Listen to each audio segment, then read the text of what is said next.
shumë zhvillime janë duke ndodhur këto kohë, zoti Bushati, pyetja ime parë do të jetë e përgjithshme. Si do ta cilësonit këtë situatë? Çfarë është duke ndodhur?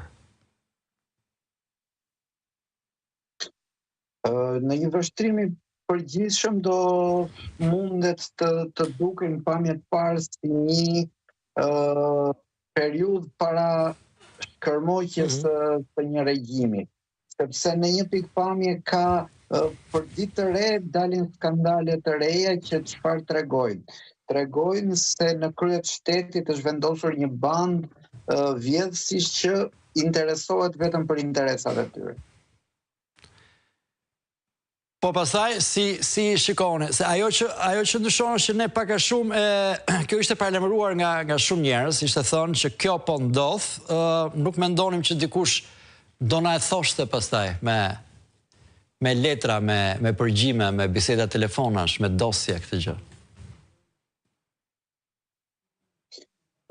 Po dhe këtu natyrisht vim ke roli që po luajnë kryesisht SPAK-u dhe GKK-ja.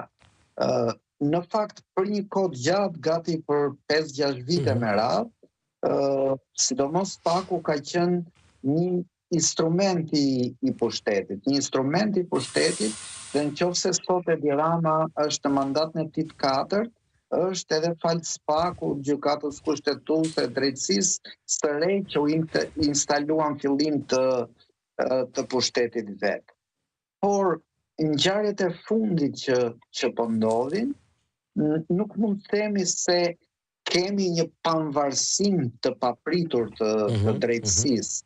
Më shpejt mund të thuhet që mund të kemi një lloj ndryshimi të padronëve të kësaj drejtësie, po njësoj të varur. Instrumenti ka ndruar dorë, thonë ju. Po, është akoma shpejt, kjo është vetëm një intuit apo një perceptim sesa një analizë në bazë të fakteve konkrete. Por faktet konkrete janë këto që SPAK-u dhe në përgjithësi drejtësia ka një ndryshim në mënyrën e tyre të sjelljes në krahasim me çka kanë bërë 5-6 vitet e fundit.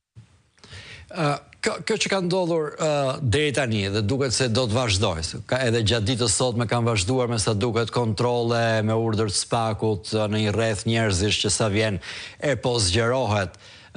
Sa larg mund shkojë? Ka dy drejtime këtu, drejtimi juridik, ligjor, penal, pra ajo që do bëj SPAK-u dhe gjykata